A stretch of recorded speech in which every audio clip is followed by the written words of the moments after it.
অনেক দিন পর আজকে একটু বিকালে বেরিয়েছিলাম, একটু পার্লারে যাবো আইব্রো করাতে, আর আমার বান্ধবীর সাথে দেখা করতে। অনেক দিন ওর সাথে দেখা হয় না, ও অনেক দিন ধরেই বলছিল দেখা করার কথা। যাই হোক, বাজারে এসে দেখি চারিদিকে এখন শুধু চৈত্র সেলের জন্য দোকান বসেছে। আমি তো কিনবো না কিছু, শুধু দেখেই যাচ্ছিলাম।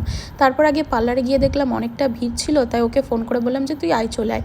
তো ও না রাম মন্দিরে ঘুরতে গিয়েছিল, তো সেখান থেকে আমার জন্য প্রসাদ নিয়ে এসেছিলো, আরও কী সব নিয়ে এসেছিলো, ওগুলোই দেওয়ার জন্য এসেছিলো। আর বললাম অনেক দিন তো আমরা ঘুরিনি, মানে দেখা হয় না, চল একটু কিছু খাওয়া দাওয়া করে আসি। তো আমি সারাদিন না কিছু সেরকম খাইনি, ভীষণ ঠান্ডা লেগেছে, কিছুই খেতে ইচ্ছা করছিল না বলে খুব ঝাল ঝাল কিছু খেতে ইচ্ছা করছিল, তাই বললাম চল মোমো খেয়ে আসি ঝাল ঝাল চাটনি দিয়ে।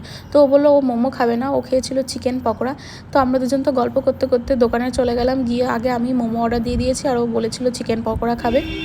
তারপর এখানে ভিডিও ক্লিপ নিচ্ছিলাম, আর ও আমাকে বলছিল যে আমাদের 7 জনম পর দেখা। কি জানি ভাই, মাঝে মধ্যেই দেখা হয় আর বলে নাকি 7 জনম পর দেখা হয়েছে। যাই হোক, তারপর আমাকে আমার মোমোটা দিয়ে দিল, আর মোমোটার চাটনিটা যা দারুণ না খেতে, চাটনির জন্যই মেনলি আমার মোমোটা খাওয়া।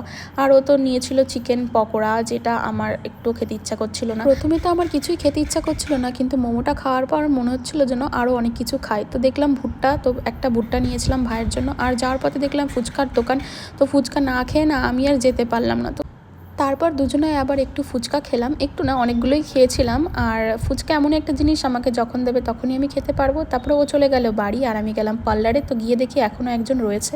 তারপর হয়ে গেলে বাড়ি চলে আসলাম, আর আমার শরীরটা না ভীষণই খারাপ হয়ে গিয়েছিলো। তো ভিডিওটা ভালো লাগলে লাইক করে দিও। Thank you for watching, by.